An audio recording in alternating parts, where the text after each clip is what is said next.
오늘 하나님 주시는 말씀은 이사야서 9장 6절입니다. 구약성경 978쪽 이사야 9장 6절 말씀.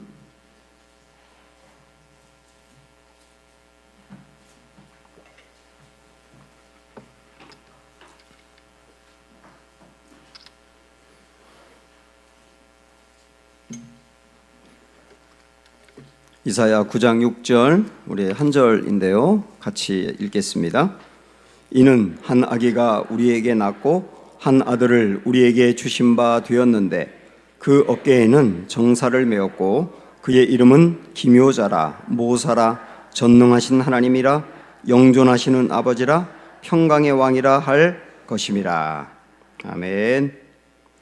네, 여러분 주위에 있는 분들 둘러보시면서 사랑하고 축복합니다 하고 함께 인사합니다.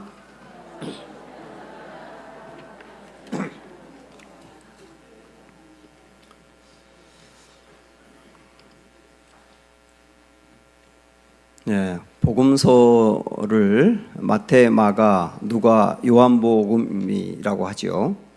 이 네 권의 책은 성경이 다 중요합니다만은 특별히 더 중요하다고 볼 수가 있습니다. 왜냐하면 우리가 믿는 게 기독교인데, 기독교를 다르게 말하면 그리스도교, 또 다르게 말하면 예수교라고 말할 수 있어요. 우리는 예수 그리스도를 믿는 사람들이에요. 근데 예수 그리스도에 대해서 그분이 어떤 분인지, 어떤 일을 하셨는지, 우리가 왜 그분을 믿어야 되는지를 상세하게 소개한 것이 복음서입니다. 그래서 성경을 한번 내가 읽어봐야 되겠다 그러는 분들이 있다면 복음서부터 읽기를 저는 권하고 있어요.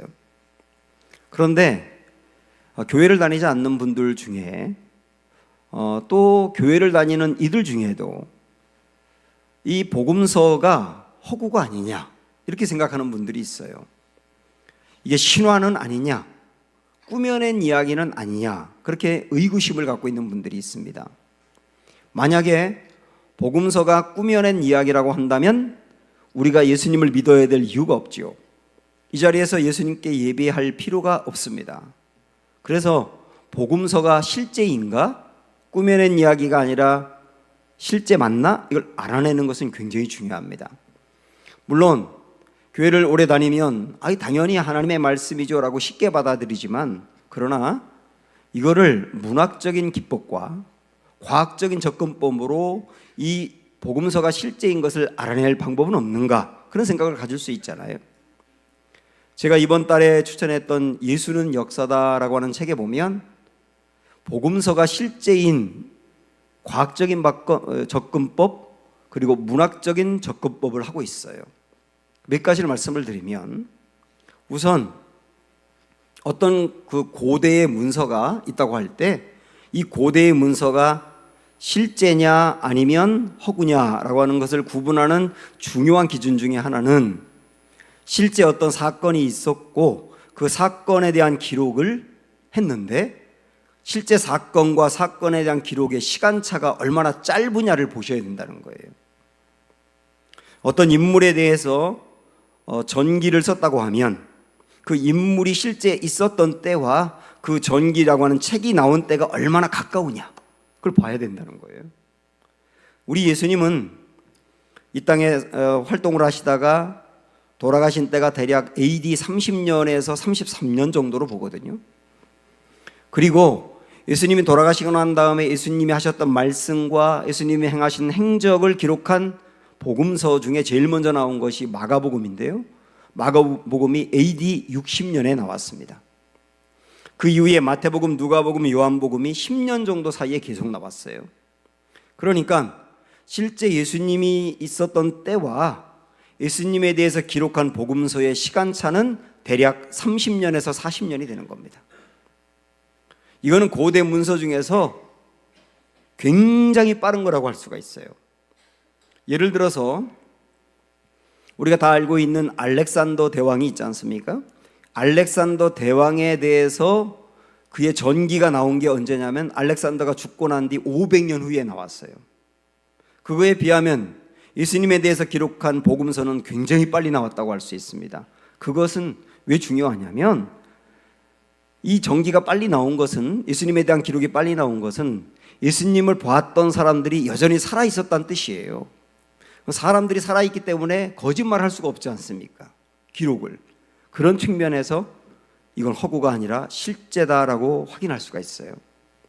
또 하나, 문학적으로 이 문서가 실제냐 아니냐를 구분하는 것 중에 굉장히 중요한 게 또 하나가 뭐냐면, 어떤 인물이라든지 사건에 대한 원본이 있지 않습니까? 제일 먼저 쓴 원본, 그 원본과 그 원본을 베껴 쓴 사본이 있잖아요. 그 원본과 사본과의 이 차이를 비교하는 겁니다.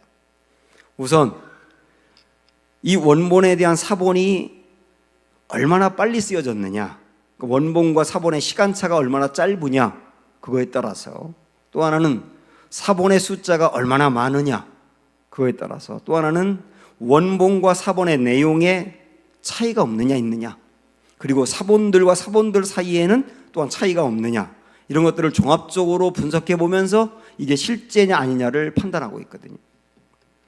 한번 여러분 이 스크린에 표를 보시면, 이 표가 잘 보일지 모르겠어요.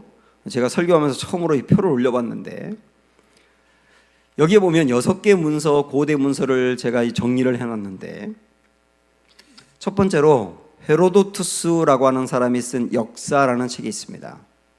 이 역사라는 책은 BC 480년경에 쓰여졌어요. 그리고 그것에 대한 사본이 언제 나왔느냐면 제일 먼저 AD 900년에 나왔기 때문에 원본과 사본의 시간차는 무려 1300년입니다. 그리고 이 사본의 숫자는 8개에 불과합니다.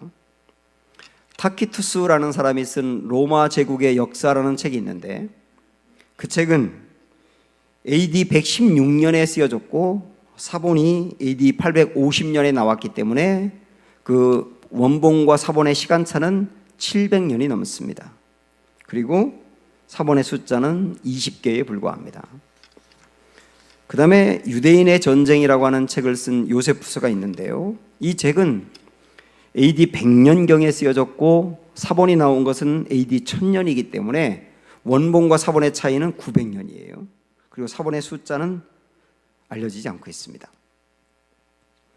그 다음에 카이사르라고 하는 사람, 케사르라고도 하죠. 이 사람이 쓴 갤릭 전쟁이라고 하는 전쟁에 대한 기록을 보면 BC 50년에 쓰여졌는데 사본은 AD 900년에 쓰여졌기 때문에 원본과 사본의 시간차는 950년입니다. 그리고 사본은 10개에 불과합니다. 여러분이 옛날에 배웠을 호모라고 하는 사람이 쓴 일리아드라는 책이 있어요. 이 일리아드는 BC 800년에 쓰여졌는데 여기에 대한 사본은 AD 2, 3세기 경에 나왔기 때문에 원본과 사본의 시간차가 1000년이나 됩니다. 근데 사본의 숫자는 굉장히 많아요. 650개가 있어요. 자, 여기 5개 문서를 제가 여러분에게 소개를 했는데, 이것과 비해서 신약 성경의 복음서는 어떠냐를 한번 비교해 보셔야 됩니다. 마태, 마가, 누가, 요한이 쓴 복음서는 최초로 쓰여진 게 아까 말씀드린 대로 AD 60년에서 70년입니다. 그리고 원본에 대해서 사람들이 베껴 쓴 사본이 언제 제일 먼저 나왔느냐면 AD 130년에 나왔어요. 그리고 모든 마태, 마가, 누가, 요한복음의 사본이 완성된 것은 350년입니다. 최초로 사본이 나온 것을 비하면 원본과 사본의 시간차는 70년에서 80년이에요. 제가 앞에 소개했던 책들은 1000년, 1300년, 900년 막 이랬지 않습니까? 거기에 비해서 성경은 상당히 빠른 시간 안에 사본이 나왔다는 게 굉장히 중요한 거예요. 그리고 사본의 숫자는 깜짝 놀랄 정도로 얼마나 되느냐면 24,000개가 됩니다. 그리고 가장 많다고 하는 일리아드가 650개에 비하면 24,000개의 사본이 있다는 말은 이거는 뭐 말할 수 없을 정도로 많다는 뜻이에요. 이것으로 신약 성경의 복음서가 실제라고 하는 것을 밝혀낼 수가 있어요. 그리고 원본과 사본의 내용에 있어서나 사본들끼리의 내용을 비교해 보면 99.5%가 일치하고 있습니다. 여러분들이 이 부분에 대해서 어느 정도 이렇게 인지하셨는지 모르겠지만은 이런 것들을 밝혀내는 학자들은 이런 걸 보면 이거를 인정할 수밖에 없는 거예요. 복음서라고 하는 것은 허구가 아니고 실제다 하는 것을요.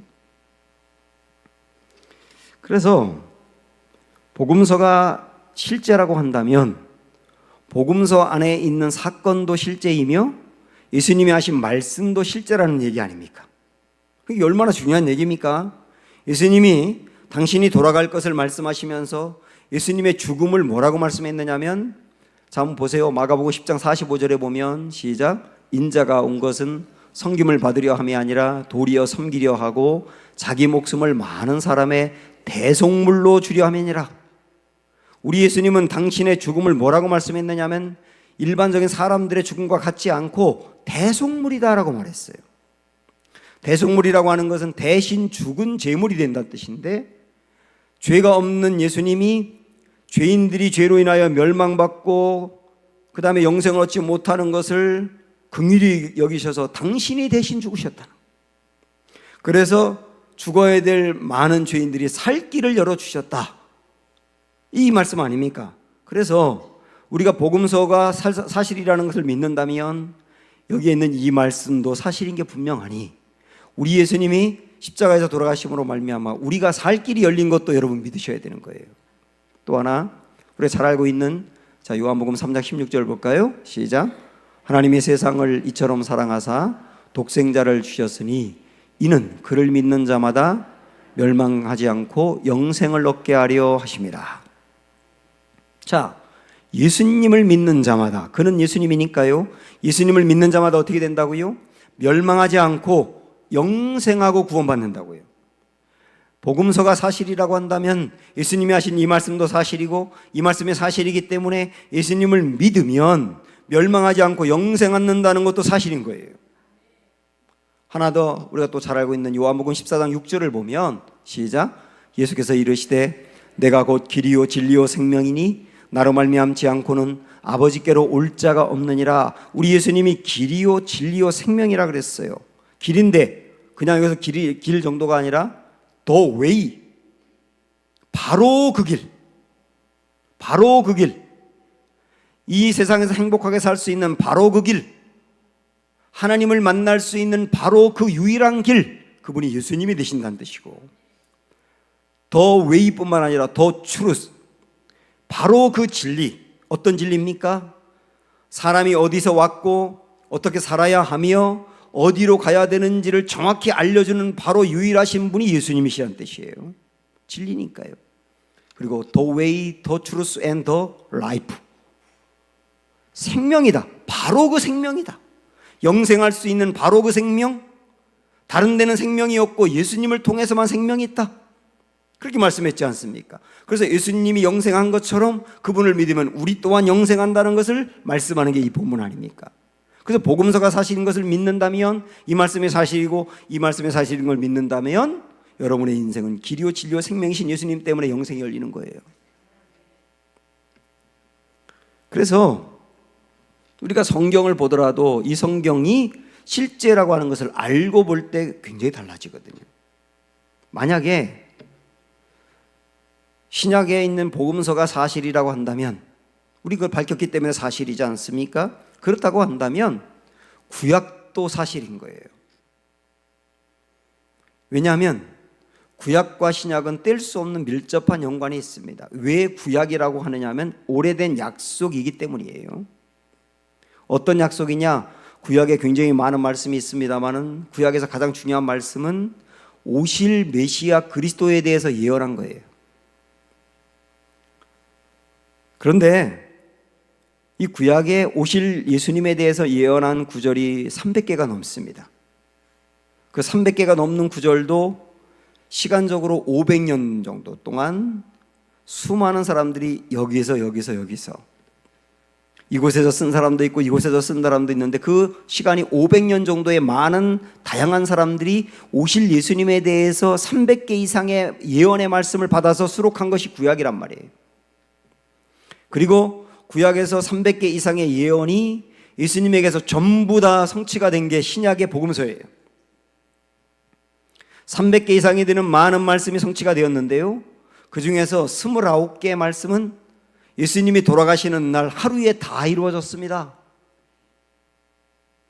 그래서 우리는 예수님이 어떤 분이냐, 그리고 예수님이 어떤 일을 하셨느냐 하는 것을 더 풍성하게 알기 위해서는 복음서뿐만 아니라 구약에서 예수님에 대해서 예언한 말씀을 보는 게 좋습니다. 그래서 저는 오늘부터 이 연말에 구약에 있는 말씀, 그 중에 특별히 이사야 9장에 있는 말씀을 통해서 예언된 예수님이 어떤 분이고 어떤 일을 하셨는지에 대해서 여러분과 나누고 싶습니다. 이사야 9장은 유다의 아하스 왕이 통치하던 때에 쓰여진 말씀이에요.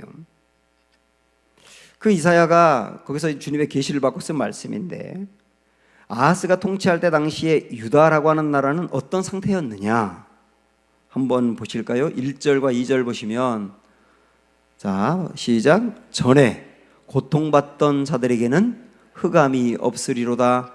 옛적에는 여호와께서 스불론 땅과 납달리 땅이 멸시를 당하게 하셨더니 우리는 후에는 해변길과 요단 저쪽 이방의 갈릴리를 영화롭게 하셨느니라. 흑암에 행하던 백성이 큰 빛을 보고 사망의 그늘진 땅에 거주하던 자에게 빛이 비치도다. 자, 여러분, 여기에 있는 말씀 보면 전에는 그리고 후에는 이렇게 구분이 되고 있거든요. 전에는, 옛적에는 그렇게 나오는데, 빨간 것이 보면 전에는 어떤 상황이었느냐면 고통이 있고 흑암이 있고 멸시가 있었어요. 특별히 이 지역은 스불론, 납달리, 그 다음에 갈릴리라고 하는 지명이 나오는데, 이런 지명들은 이스라엘의 북쪽에 거주하는 곳입니다. 그 북쪽은 북방의 나라들로부터 계속 침입을 받았거든요.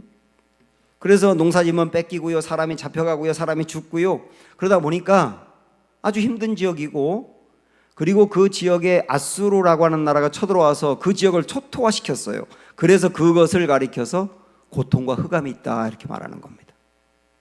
그 다음에 이방의 갈릴리라고 말하는 것은 갈릴리 지역이 이방 지역이란 의미가 아니고, 갈릴리 지역에 많은 이방 사람들이 몰려와서 살고 그 지역의 문화가 이방 문화처럼 바뀌어가고 있기 때문에 이스라엘 다른 사람들이 그 지역은 이방인이나 마찬가지야, 그래가지고 이방의 갈릴리라고 하는 거예요. 그러다 보니까 이방인들이 와서 많이 살고 이방의 문화가 들어오다 보니까 다른 이스라엘 사람들이 그 북쪽에 있는 사람들을 멸시하는 거예요. 순수한 이스라엘 사람이 아니라고 멸시하는 겁니다. 그래서 이스라엘 안에서 소외된 사람들이에요. 그래서 여기 멸시라는 말을 하고 있는 겁니다. 자, 이때 당시에 그 북방의 지역은 어떠했느냐? 흑암, 고통, 멸시, 그리고 뒤에 나오는 말씀 보면 사망의 그늘진 땅이다 이랬어요. 그런데 이 땅이 후에는 어떻게 바뀔 거냐? 영화로워진다. 큰 빛이 임하게 될 거다. 큰 빛이 임하여서 흑암이 빛으로 바뀔 것이며, 사망의 그늘진 땅에도 여명이 밝아오게 될 것이다. 회복을 이야기하는 거예요. 현재는 사망과 고통과 사망의 그늘짐과 멸시지만 이후에 봐라, 그 땅이 어떻게 바뀔 거냐? 그 땅이 큰 빛이 비치며 영화로워질 것이다. 이렇게 주님이 이사야를 통하여 예언하는 겁니다. 그러면서 그 다음 말씀을 보면 그곳에 큰 빛이 비치면 어떤 일이 벌어지느냐? 즐거움이 가득할 거라고 말해요. 3절 4절 말씀 볼까요? 어떤 즐거움인지. 자, 시작. 주께서 이 나라를 창성하게 하시고 그 즐거움을 더하게 하셨으므로 추수하는 즐거움과 탈취물을 나눌 때의 즐거움 같이 그들이 주 앞에서 즐거워하오니, 이는 그들이 무겁게 맨 멍에와 그들의 어깨의 채찍과 그 압제자의 막대기를 주께서 꺾으시되 미디안의 날과 같이 하셨음이니이다. 즐거움이 온다는 거예요. 근데 이 즐거움은 세 가지로 말합니다. 첫째, 추수하는 즐거움이다. 농부들이 농사를 짓고 그 고생을 하면서 땀을 흘리고 마지막에 추수할 때 그 모든 고생을 다 잊을 정도로 기쁘지 않습니까? 깔깔대면서 추수하잖아요. 그런 즐거움이 임할 거라는 거예요. 두 번째는 탈취문을 나눌 때의 즐거움이라고 그랬는데요. 전쟁이 있었을 때 전쟁에서 승리해서 적들이 갖고 있던 많은 물품들을 빼앗고 그 물품들을 서로 나누면서 좋아하는 그런 즐거움이 임할 것이라는 얘기고, 그 다음에 세 번째가 미디안의 때와 같게 한다 그랬는데, 이건 뭐냐면 사사기 말씀을 보면 미디안이라는 나라가 이스라엘을 괴롭혀가지고 7년 동안 힘들게 했는데, 그때 하나님이 기드온 사사를 통해서 미디안을 물리치고 300명이 14만 5천 명을 물리치고 나라를 건졌지 않습니까? 그때 같은 기쁨이 임할 거라 그 얘기예요.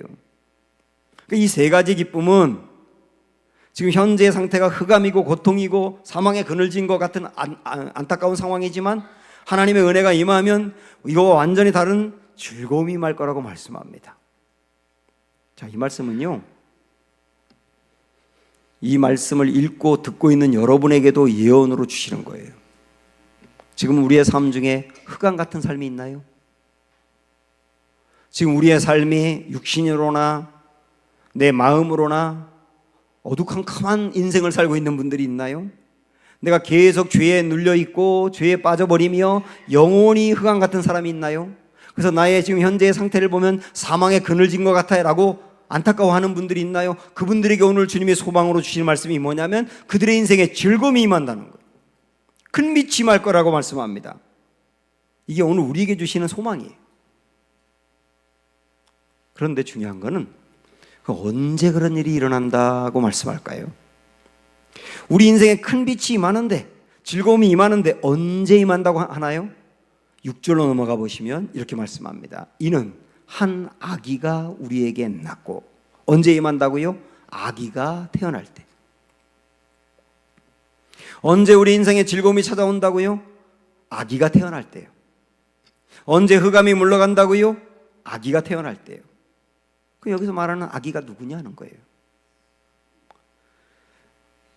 우리가 구약에 있는 예언서의 말씀을 볼 때, 이건 굉장히 중요한 팁인데, 이사야라든지 예레미야, 에스겔, 다니엘, 호세아, 요엘 이런 그 예언서의 말씀을 읽을 때 꼭 유념하셔야 될 게 뭐냐면, 거기서 예언하는 말씀이 있는데요, 그 예언은 두 개의 의미가 있어요. 하나는 그때 당시의 의미가 있는 거고, 두 번째는 궁극적으로 다음 세대 태어날 우리까지 포함하여 의미가 있는 겁니다. 이 두 가지 각도에서 같이 보셔야 되는데, 그러면 여기서 한 아기가 태어나면 흑암이 즐거움으로 바뀐다고 했는데, 그럼 여기서 말하는 아기가 누구냐? 둘입니다. 첫째는 그때 당시에는 누구를 의미하느냐? 많은 사람이 누구를 의미한다고 보느냐 하면 히스기야 왕을 의미한다고 봐요. 아수르의 아들이 히스기야인데요, 이렇게 힘들고 어려운 나라, 아수르로부터 여러 가지 많이 고통을 당하고 있는 이 나라에 히스기야가 태어남으로 말미암아 그가 왕이 되어서 그 나라를 건져내거든요. 그래서 이 아기는 히스기야를 말할 거다라고 말해요. 근데 우리에게는 히스기야인 게 의미가 없어요. 우리에게 중요한 거는 그러면 히스기야가 아니고 궁극적으로 또 누구냐 할 때 누굽니까? 이 아기는 예수 그리스도를 의미하는 거예요. 구약에서 오실 예수님을 예언한 말씀 중에 대표적인 말씀이 이사야 9장 6절인데요. 그 아기는 아기 몸으로, 인간의 몸으로 이 땅에 오신 그리스도 예수님의 탄생과 함께 우리 인생은 그리스도 예수님을 우리가 맞이할 때 흑암이 변하여 즐거움으로 바뀔 거라는 거예요. 아기가 태어날 때요. 그래서 요한복음 1장에 보면 우리 예수님이 이 땅에 오신 것을 이야기하면서 큰 빛이 임했다 그러잖아요. 큰 빛이 임했다. 그 큰 빛이 예수님이 오신 걸 말한다고요. 이 6절에서는 예수님이 오시면, 아기가 오시면 어떻게 해서 흑암을 즐거움으로 바꿀 건지를 말씀해요. 자, 우리 6절의 말씀을 다시 봅니다. 시작. 이는 한 아기가 우리에게 낳고 한 아들을 우리에게 주신 바 되었는데 그의 어깨에는 정사를 메었고, 그러면서 그분의 이름을 네 가지로 이야기합니다. 그의 이름은 첫째 기묘자라 모사라, 둘째 전능하신 하나님이라, 셋째 영존하신 아버지라, 넷째 평강의 왕이라 할 것입니다. 예수님의 이름을 네 가지로 말한다고요? 기묘자라 모사라, 전능하신 하나님이라, 영존하신 아버지라, 평화의 왕이라, 평강의 왕이라, 이 네 가지 이름을 말하는데, 이건 네 가지 이름이면서도 예수님의 신분이잖아요. 예수님의 신분은 예수님이 무슨 일을 하실지를 말하는 거예요. 제 신분이 뭡니까? 목사죠. 목사가 무슨 일 합니까? 목회라는 거죠. 예수님의 신분은 예수님이 하실 일을 말한다고요. 그래서 여기에 나와 있는 네 가지 예수님의 신분은 예수님이 이 땅에 오셔서 하신 일을 말하고 지금도 하시는 일을 말해요. 이 네 가지를 한 주 한 주 하나씩 살펴보려고 합니다. 자, 오늘은 그 중에서 기묘자라 모사라를 볼 겁니다. 기묘자라 모사라 그랬는데, 기묘자에다가 또 하나 모사니까 둘을 말하는 게 아닌가. 우리 예수님 하신 일이 기묘자도 있고 모사도 있다 이렇게 생각할지 모르지만 기묘자는 형용사예요. 기묘자라고 하는 말은 원더, 놀라운 이런 뜻이에요. 놀라운. 모사는 카운슬러, 조언자. 그래서 이 말의 정확한 해석은 기묘하신 모사입니다. 기묘하신 모사. 이걸 다르게 말하면 놀라우신 조언자, 원더풀 카운슬러입니다. 우리 예수님이 우리의 인생에 오셔서 흑암을 즐거움으로 바꾸시는데 어떻게 바꾸시느냐? 놀라우신 조언자가 되어서 바꾸시겠다는 거예요. 제가 군대에서 군목으로 있을 때요, 요 말씀을 갖고 만든 찬양이 있었어요. 요즘은 그 찬양 안 부르던데 여러분 이 찬양 아십니까? 기묘라 모사라 기묘라 모사라 이렇게 반복하는 내용인데 그런 복음성가가 있었습니다. 교회에서 그 찬양을 계속 불렀거든요. 그러니까 우리 작은 큰딸이 초등학교 들어가기 전이었는데 교회에서 그 찬양을 계속 들으니까 그 아이도 그걸 기억을 했나 봐요. 어느 날 집에서 이 찬양을 부르더라고요. 그런데 이렇게 부르더라고요. 기묘라 못살아 기묘라 못살아 그러는 거예요. 그래서 저와 제 아내가 한바탕 웃고 나서 가만히 생각하니까 의미가 있는 거예요. 놀라우신 조언자 되시는 주님은 정말 우리 인생에 힘들고 어려워서 못 살아라고 하는 사람에게 살게 하시는 분이에요. 그게 놀라우신 조언자입니다. 그분이 우리 예수님이시라고요. 여러분 상담을 받아보신 적이 있나요? 아니면 해보신 적이 있나요? 저는 목사다 보니까 상담을 참 많이 합니다. 제가 군대에서 군목으로 처음 입대했을 때 얼마 지나지 않아서 어떤 그 지휘관 한 명이 저한테 그래요. 목사님, 우리 부대에 심각한 애가 있는데 만나주세요. 얘를 그냥 두면 자살할 것 같아요. 그래서 그 아이를 만났더니 정말 얼굴이 너무 어두워요. 제가 뭐라고 얘기해도 반응을 보이지 않아요. 고개도 들지 않아요. 한참을 제가 진땀을 빼면서 이런저런 얘기를 하는데 굉장히 힘들고 어려웠던 어떤 친구가 이걸 극복한 이야기를 할 때 그 친구를 둘러보니까 눈물을 떨어뜨리고 있더라고요. 그러면서 이 아이가 고개를 들고 저한테 자기는 정말 살고 싶지 않아서 죽고 싶었고 자살할 길만 찾고 있었다는 거예요. 근데 오늘 목사님 얘기 들으면서 살아볼게요 그러더라고요. 그리고 그 친구가 그 다음에 정말 열심히 살면서 나중에는 그 부대 안에 하사관으로 지원을 해서 간부가 됐어요. 저는 그 일이 너무나 소중한 체험이었기 때문에 군대에서 조금 더 오래 있어야 되겠다 싶어서 7년을 더 했거든요. 그 일을 경험하면서 제가 확실히 깨달은 게 뭐냐면 상담이 이렇게 중요하구나. 어떤 우울증을 앓고 있는 이들이나 마음이 너무나 불안한 이들, 그런 사람들이 야, 이거 안 되겠다 싶어서 정신과 의사를 찾아가서 상담할 때가 있지 않습니까? 그러면서 그분이 살기도 하는 거예요. 교회를 다니다가 시험에 빠져가지고 교회에서 점점점 발을 빼고 있는 분에게 어떤 신실한 분이 찾아가서 상담하면서 조언을 했을 때 그분이 다시 교회를 나오면서 열심을 내기도 하는 거예요. 이혼을 하려고 했던 부부가 가정 상담을 받으면서 회복돼 가지고 다시 화목하게 사는 경우도 있는 겁니다. 이 모든 게 전부 다 뭐냐면 상담의 힘이에요. 그러나 사람의 상담이라고 하는 것은 한계가 있어요. 저에게도 많은 사람이 찾아와서 상담을 요청하지만 어떤 경우는 그에게 적절한 대답도 해주고 그를 세워줘서 문제가 해결되는 경우도 있습니다만은 저를 찾아왔는데 빈손으로 가는 분들도 많아요. 저에게 와서 무슨 고민을 얘기했는데 제가 뭐라고 마땅히 해줄 말이 없더라고요. 그런 분들은. 그래서 사람의 조언이라는 것은 필요하지만 한계가 있다는 거예요. 그러나 사랑하는 여러분, 오늘 우리 주님 뭐라고 말씀하느냐면 우리 주님은 상담가다, 조언자다. 그런데 어떤 조언자라고요? 놀라우신 조언자라고요. 그 말은 뭐냐면 사람들이 생각할 수 없는 방법과 계획을 통하여 우리의 마음을 진짜 헤아려 주시며 우리 아픈 마음을 치유해 주시며 우리를 세워줘서 용기와 소망을 갖고 다시 한번 나아가게 하시는 분이 주님이시란 뜻이에요. 우리 예수님은 복음서에서 많은 상담 이야기를 소개하고 있습니다. 우리 예수님은 정말 좋은 상담가거든요. 니고데모 같은 사람도 상담해서 주님 만나게 하고요, 사케오 같은 사람도 상담해서 그토록 물질에 집착했던 사람을 주머니 열게 하고요, 38년 된 병자도 상담을 통하여 세워주고요. 많은 상담 이야기가 나오는데 상담 이야기 중에 백미는 요한복음 4장에 나오는 사마리아 우물가의 여인과의 상담이에요. 이 여인은 어떤 일이 있었는지 모르지만 그동안에 5 남자와 살다가 헤어졌어요. 그리고 지금 6번째 남자와 살고 있습니다. 6번째 남자와 살고 있다는 말은 이 남자와도 헤어질 날이 얼마 안 남았다는 뜻이잖아요. 정말 소망이 하나도 없는 거예요. 그래서 이 사마리아 우물가 여인의 인생을 보면 오늘 본문 말씀으로 딱 보면 흑암 그 자체입니다. 정말 흑암이에요, 흑암. 마을에서 이 사람은 내놓은 여자예요. 그래서 그 여자와 상종하는 걸 싫어합니다. 자기도 눈치가 있기 때문에 그걸 알아서 마을 사람들이 오지 않는 시간에 그 정오의 시간에 물을 기르러 온 여인 아닙니까? 그러니까 사람들로부터 멸시를 당했어요. 흑암과 멸시, 사망의 그늘진 땅에 거하는 것 같은 사람이 이 여인이었다고요.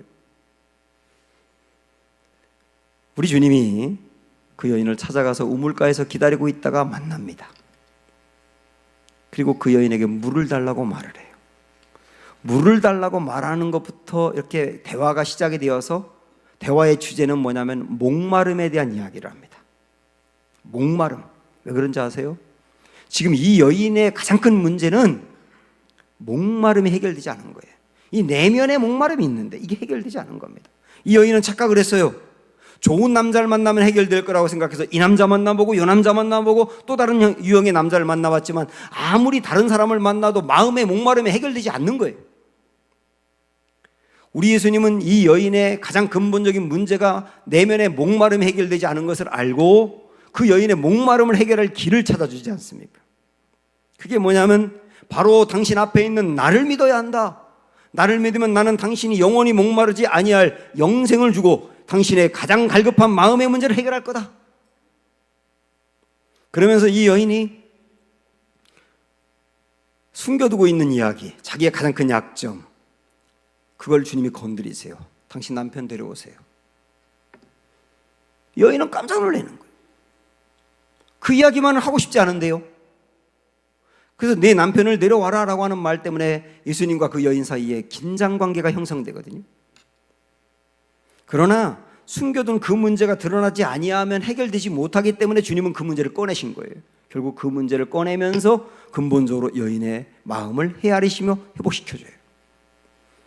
예수님을 만난 그 여인은 흑암이 사라지며 즐거움이 임합니다. 그 즐거움을 가지고 마을로 달려갑니다. 마을 사람들에게 우리가 기다리던 메시아가 왔다고 말하면서 전도합니다. 수많은 사람이 이 여인의 말을 듣고 예수님께로 몰려들어요.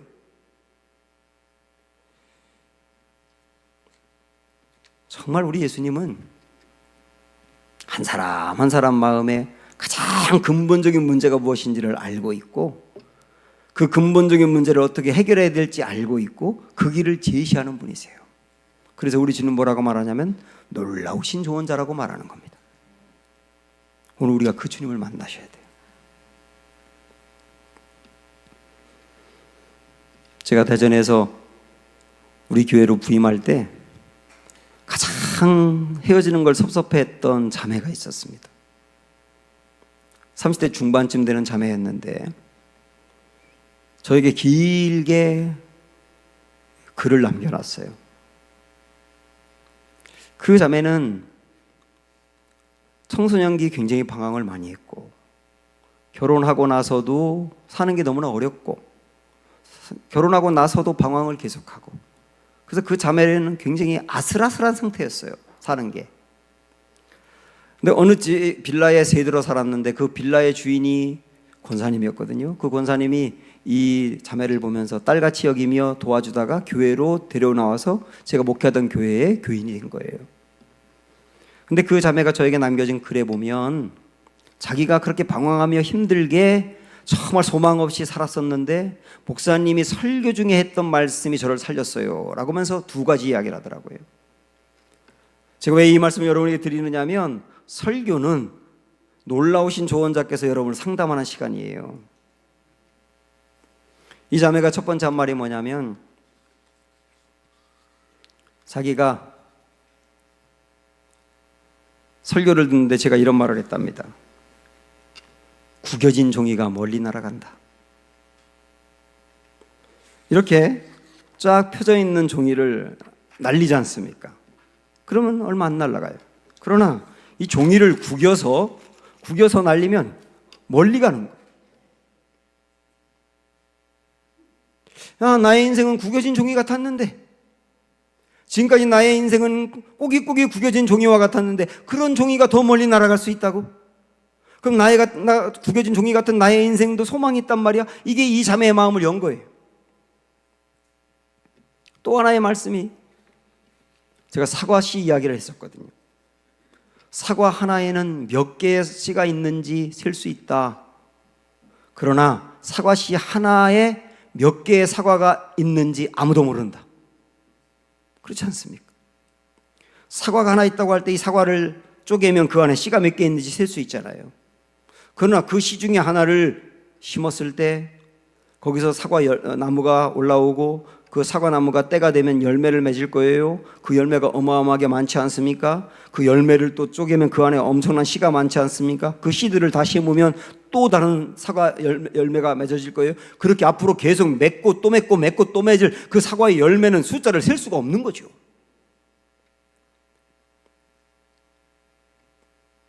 이 자매의 마음에 그래, 지금까지 나의 인생은 이랬지만 내가 하나님께 붙들리고 하나님 나를 도우시고 정말 나의 인생이 달라진다면 나를 통하여 굉장히 많은 열매를 맺을 수도 있겠구나. 셀 수 없는 많은 열매를 맺을 수도 있겠구나. 이게 이 자매의 마음에 소망이 되어가지고 일어나게 된 거예요. 주님은 설교를 통하여 놀라우신 조언자가 되어서 한 사람 한 사람의 마음을 헤아리시며 그를 치유하시고 이렇게 세우신다니까요. 우리가 우리 주변에서 정말 형편없이 사는 사람을 보면 요즘 그런 말 하더라고요. 쓰레기라고. 사람에게 쓰레기라고 말을 해요. 근데 정말 사는 거 보면 쓰레기같이 사는 사람이 있어요. 근데 여러분 이 말을 보시겠어요? 쓰레기는 쓸 애기다. 사마리아 우물가의 여인은 쓰레기 같은 인생을 살았어요. 아마 요즘 그런 사람이 있었다면 마을 사람들이 그랬을 거요. 저 여자 쓰레기야.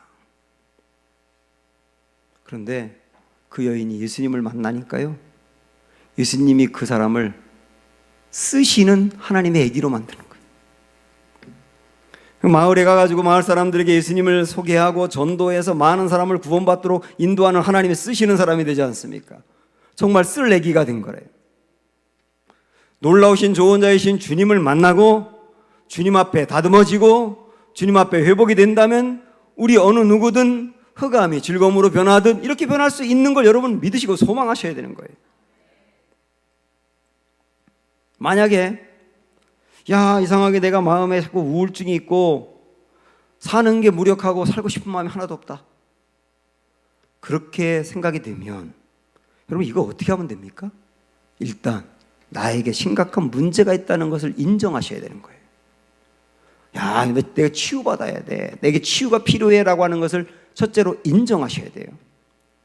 둘째는 인정했다면 전문가를 찾아가셔야 됩니다. 정신과 의사든 전문 상담인이든 상담할 수 있는 대상을 찾아가셔야 되는 거예요. 셋째는 찾아갔다면 부끄럽더라도 자기 안에 있는 상태를 그대로 이야기하며 고백해야 돼요. 그럼 넷째로 치유가 들어옵니다. 당연하지 않습니까? 만약에 나의 인생이 흑암과 같고 사망에 그늘진 것만 같고 고통이 있어서 야, 이대로 안 되겠다, 나의 삶도 그렇고 나의 영혼도 이건 아니다라고 판단하신다면 여러분 지금 나에게 치료가 필요한 걸 인정하셔야 돼요. 그리고 놀라우신 조언자 되시는 주님께로 이 문제를 가지고 찾아가셔야 됩니다. 그게 예배 자리에 있든지 기도하면서 내 문제를 도와든지 하나님 앞에 대면에 서셔야 되는 거예요. 그러면서 주님 앞에 나의 문제가 무엇인지를 부끄러워도 그대로 고백을 하셔야 되는 거예요. 그때 우리 주님은 놀라우신 조언자가 되어서 우리에게 가장 합당한 방법으로 우리 마음을 치유하시며 회복시키며 일으켜 세우실 방법을 취하실 겁니다. 사랑하는 여러분, 우리 모두 예수님께 상담받으러 가야 되지 않겠습니까? 찬양하시죠.